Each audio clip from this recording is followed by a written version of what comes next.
Assalamualaikum warahmatullahi wabarakatuh. Assalamualaikum warahmatullahi wabarakatuh. Allahumma sholli wa sallim ala sayyidina Muhammad wa ala ali sayyidina Muhammad. Buya, semoga panjang umur Amin. dan ilmunya berkah. Semoga Allah Subhanahu wa taala memberi kemudahan di dalam perjuangannya. Amin ya rabbal alamin. Begini Buya, ada yang bertanya kepada saya. Katanya begini, saya itu pengen baca Quran banyak. Pengen baca Quran sampai tamat. Sebulan itu berapa tamatan. Cuman saya katanya mau ambil air wudhunya tuh susah. Kata ya enggak ini, kadang-kadang males gitu. Jadi saya tuh pengennya tuh baca Quran, jadi ternyata dia baca Quran terjemah. Jadi selalu membaca Quran terjemah. Pemahaman dia katanya nggak usah pakai wudhu juga boleh. Apakah betul seperti itu Buya? Terus orang tersebut ya maklum dianya tuh malas gitu.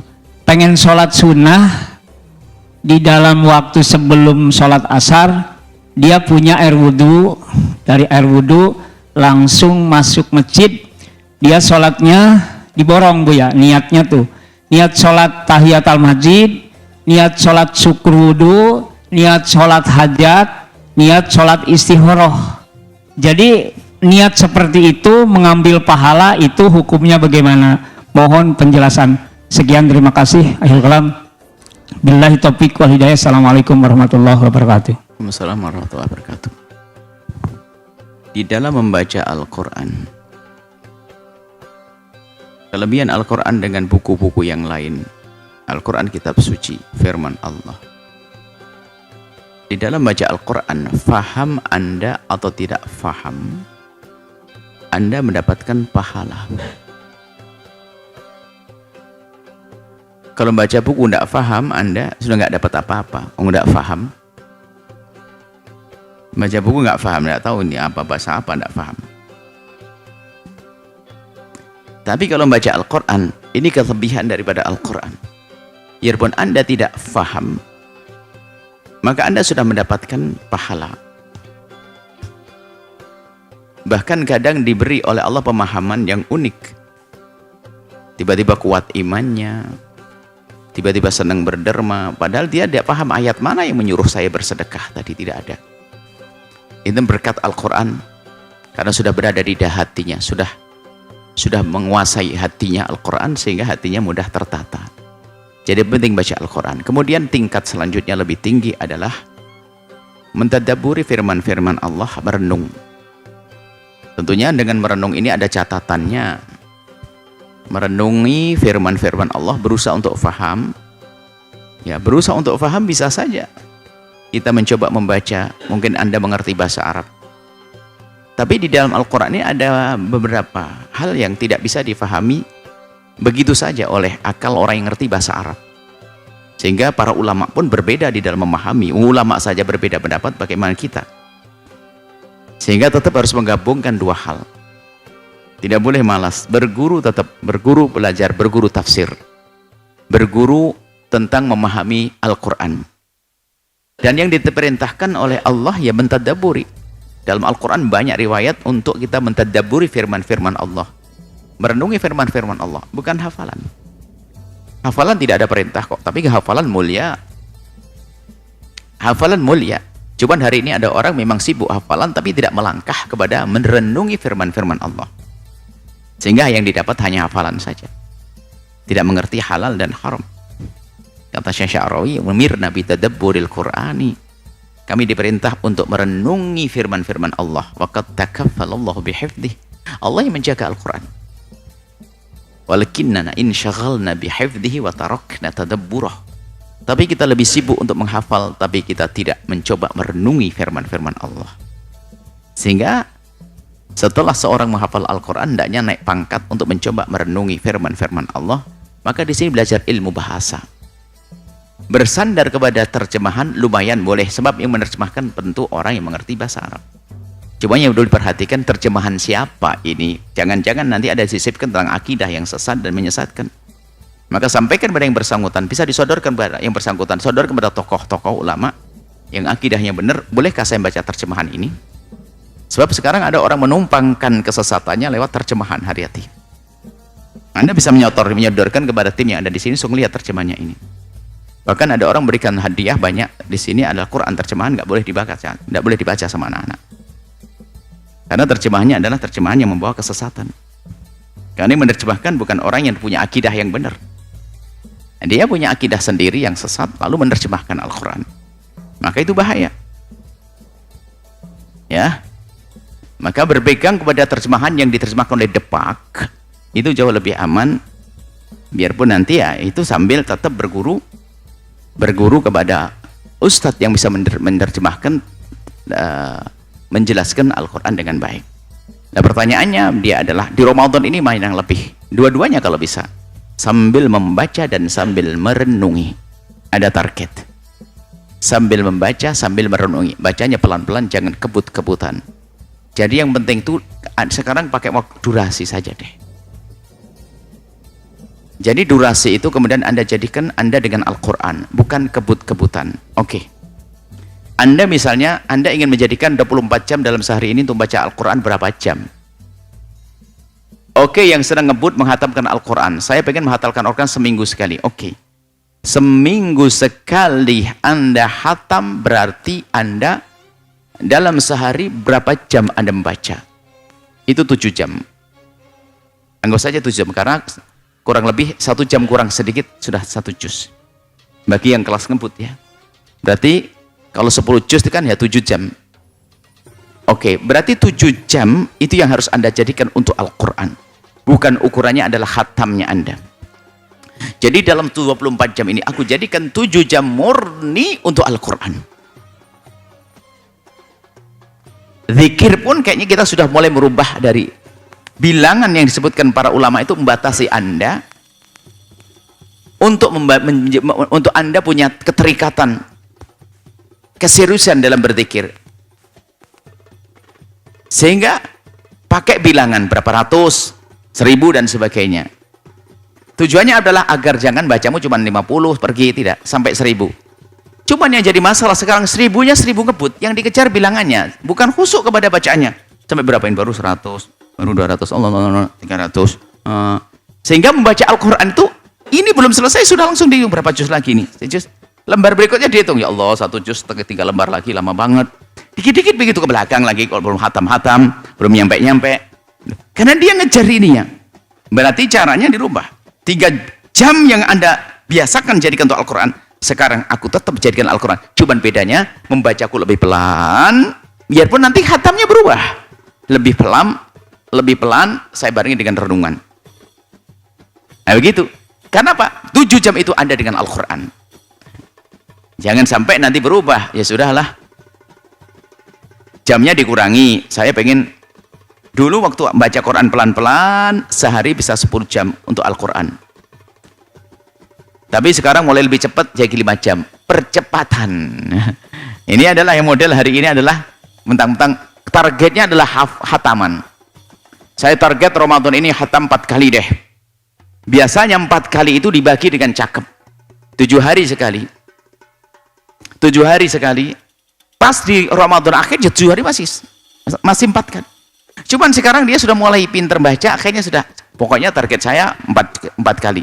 4 kali yang diborong di awal, dipercepat, ngebut. Nanti saya mau nongkrong deh, jualan kayak apa. Sehingga 4 kali hatam itu sudah diselesaikan dalam waktu 15 hari. Selebihnya Pak, kan saya sudah 4 kali hataman. Nah ini adalah mundur dia, merosot. Jadi sekarang per hari saja deh. Berapa jam Anda bersolawat kepada Nabi?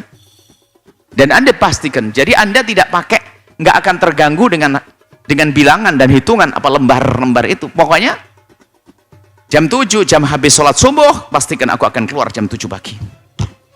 Bismillah, bacanya tenang, merenungnya juga tenang. Itu pahalanya jauh lebih gede dong daripada kebut gitu.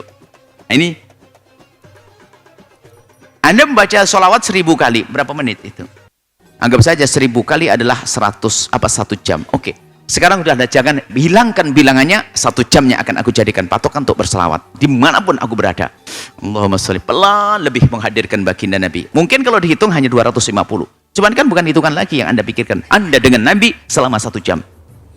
Ini hitungan ini kadang-kadang coba aja, mungkin Anda punya pengalaman ya, kita juga punya pengalaman kan. Dulu kan 5.000 baru 1.000, ya Allah tasbihnya kadang lompat-lompat dikit ya, pengen tempat 5.000. Jadi mulai dari awalnya bukan ingat Allah, bukan ingat Rasulullah, tapi ingat 5.000. Ini kata Buya ini mumpung bulan Maulid harus 10.000. Allahumma sholli Muhammad Muhammad, tapi tidak 3.000 Muhammad. Baik, maka angka 2.000 tik Allahumma dikit-dikit loh. Bukan Nabi yang diingat, angka di tasbih elektronik itu. Betul begitu? Betul, berubah ya. Berubah ini. Elektronik dilihat terus dari awal, bukan Allah, Rasul. Nah, 2.340. Nah, ini baca Al-Quran kita mungkin sistem waktu saja, sehingga tidak ada celah hawa nafsu untuk melepaskan Anda dari Al-Quran. Lah, setelah itu boleh Anda bagi, tetap ada pembacaan resmi, kemudian dibarengi dengan tadabbur, membaca terjemahan juga sah-sah saja. Karena membaca terjemahan membantu untuk faham. Tapi ditambah lagi, jangan lupa berguru. Kalau tadi yang ditanyakan orang malas, tidak mau berguru. Nah ini. Kemudian yang kedua adalah, jadi mirip, memang tipis sekali antara pemalas sama orang alim yang soleh. Ya, orang alim soleh itu misalnya begini. Orang alim soleh sama pemalas tuh mirip. Harus hati-hati. Pemalas. Jadi pemalas itu ya kayak tadi, sholat itu digabungin, pemalas dia. Sholat malam itu adalah mungkin 5 rakaat, 2, 1, 3 witir, 2-nya. 2 rakaatnya macam-macam. Segala macam, ada hajat, ada wudhu, ada ini dan sebagainya. Kapan disebut pemalas ini? Disebut pemalas adalah jika tidak pernah ada tambahan. Dalam keadaan nganggur pun dia tetap sebegitu. Cuman kalau orang alim yang mengerti adalah dalam keadaan tertentu dia biasanya mungkin lebih banyak dari itu. Apakah dilakukan di kendaraan dan sebagainya. Sehingga kalau malam itu dia misalnya, malam itu, ya Allah malam ini capek sekali saya. Pulang dari bepergian dan sebagainya. Kemudian ya Allah saya hanya punya 5 rakaat. Akhirnya karena dia cerdas, cuman karena hari ini saya cuman 5, niat saya perbanyak. Dan boleh. Jadi niatnya sholat 2 rakaat, ada sholat wudhu, ada hajat, ada tahajud, ada istikharah, di double Allahu Akbar. Jadi ini tipis sekali, tinggal Anda tengok diri Anda ini memang gara-gara malas, atau memang Anda ini ingin mendapatkan pahala besar. Mirip loh ya, malas sehingga double niatnya, pengen pahala besar, karena Anda cerdas. Mirip-mirip. Jadi memang khususnya para ustadz itu banyak alasan. Sholatnya itu adalah sedikit alasannya, ngerti niatnya banyak. Yang penting niatnya. Sementara ibu-ibu di kampung itu Masya Allah 1,5 jam sholat malam, nggak beres-beres, sujud berdiri lagi, Masya Allah. Ini ustadznya langsung double niat yang Masya Allah, semua sholat diniatkan situ. Tinggal mirip-mirip ya. Cuman yang jelas, bagi yang niat habis wudhu, niat wudhu, kemudian niat tahiyatul masjid, kemudian niat yang lainnya yang boleh, istikharah dan yang lainnya, itu sah dan itu sebuah kebaikan.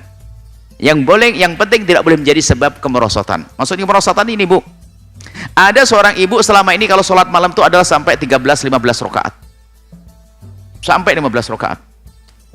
Sholat wudhu 2 rakaat, hajat 2 rakaat, istikharah 2 rakaat. Kemudian yang lain banyak. Cuman gara-gara kenal ustadz, ibu, sholat itu boleh digabung niatnya untuk sholat-sholat kelas mutlak itu. Wudhu sama istikharah boleh digabung. Tak taunya malah kurang dari 13 menjadi 5 rakaat. Ini keblinger namanya. Bukan begitu maksudnya. Dihadirkan boleh menggabungkan niat dengan niat itu adalah untuk mendapatkan pahala. Tetap kebiasaannya terwujud. Sudahlah, namanya sholat sama dengan sedekah. Anda selama ini sedekah untuk apa sih? Sedekah saya setiap minggu sedekah 100.000 saya masukkan ke masjid lillahi ta'ala. Bagus. Tinggal sekarang ibu tetap 100.000, cuma niatnya ditambah. Saya niat sedekah ini adalah ke masjid untuk aku hadiahkan untuk ibuku pahalanya. Diniatkan juga semoga dengan sedekahku anakku jadi baik. Aku niatkan semoga sedekahku menjadi sebab aku bisa silaturahmi. Aku niatkan dengan sedekahku ini semoga Allah menutup aibku. Aku niatkan, loh, tiap 100.000 tetap. Bukan dikurangi 10.000 niatnya banyak. Kan katanya Buya, semakin banyak niatnya akan lebih gede pahalanya. Lebih baik biar aku kurangi angkanya tapi niatnya aku berbanyak. Dari 100.000 menjadi 10.000 tapi niatnya banyak. Keblinger ya. Loh, bisa jadi begitu, karena apa? Sudah ngerti niatnya. Bayangkan, saya niat 100.000, tapi 10.000 dengan niat 10 kan kayak 100.000. Niat 10.000 sedekah, niatnya 10 kan kayak 100.000. Mending 10.000 niatnya 10. Ini salah paham ya. Itu saja insya Allah. Bagus, yang jelas tidak boleh kita jelekkan orang yang pengen membaca terjemahannya. Jangan disalahkan juga. Akan tapi yuk kita tingkatkan sambil belajar kepada guru. Yang menggabungkan sholat-sholat sunnah seperti itu, ya sah, bagus. Akan tapi ada aturannya. Sholat fardu nggak boleh digabung dengan sholat yang lainnya. Sholat sunnah ba'diyah qabliyah tidak boleh digabung dengan sholat yang lainnya. Yang boleh yang sekelas mutlak, Bu, wudu, istikharah, tahiyatul masjid dan sebagainya, itu boleh digabungkan dalam satu niat ya. Ada itu kalau kembali kepada pelajaran sholat sunnah yang pernah kami hadirkan, di situ kami rinci. Tentunya tidak kami hadirkan di sini, wallahu a'lam bishawab. Baik, Bu, ya, selanjutnya dapat tadi ada apa tadi, memegang Quran terjemah malas wudu atau malas, ada malas wudu baik. Terjemahan Al-Quran, jadi ada disebut oleh para ulama, apakah terjemahan Al-Quran itu dianggap sebagai tafsir atau bukan? Jika Al-Quran dibarengkan dengan tafsir itu adalah segala kalimat yang disusun untuk menjelaskan Al-Quran. Jika Al-Quran dibarengkan dengan tafsir, kemudian tafsirnya terbukti kalimatnya lebih banyak daripada Al-Qur'annya, maka Al-Qur'an dipegang oleh orang yang tidak punya wudu, maka tidak apa-apa, boleh. Cuman memang kelihatannya orang malas tadi itu ya, wudu aja malas nih, padahal kalau berwudu berlipat gandakan pahala. Jangan-jangan tuh ustadz yang tadi double sholatnya sudah malas wudu, wudu kok malas. Akan tapi jika tafsirnya itu adalah sebanding sama dengan Al-Quran, maka hanya tafsir lafdiyah, tafsir menjelaskan tentang lafadznya, la raiba la syakka, berarti kan sama seperti itu, hanya memahamkan tentang makna-makna makna-makna lafdi harfi, maka itu bukan sebuah tafsir, maka tetap saja diharamkan bagi orang yang punya hadas untuk menyentuhnya. Tapi sama terjemahan, jika ternyata di dalam terjemahannya itu juga letterlek, terjemahan lafdi, maka itu belum dianggap sebagai tafsir. Tapi kalau sudah terjemahannya itu adalah sudah ditambahi dengan penjelasan-penjelasan, maka itu disebut sebagai tafsir. Nah, selagi terjemahannya bukan letterlek, bukan terjemahan harfi lafdi tadi, tapi sudah mengarah kepada penjabaran, ya, sekecil apapun ada penjabarannya. Dan setelah itu muncul dugaan dalam diri Anda bahwa terjemahan dan penjelasannya jauh lebih banyak daripada Al-Qur'annya, maka di saat seperti itu boleh dia menyentuh Al-Qur'an dalam keadaan tidak punya wudu. Yang jelas dia adalah pemalas wudu. Bahkan kita himbau kepada siapapun untuk tetap punya wudu dalam keadaan apapun, biarpun tidak membaca Al-Qur'an, biasa dengan wudu seperti itu. Baik, ini saja insya Allah. Setelah Anda menyaksikan video ini, jangan lupa berselawat kepada baginda Nabi Muhammad sallallahu alaihi wa alihi wa sahbihi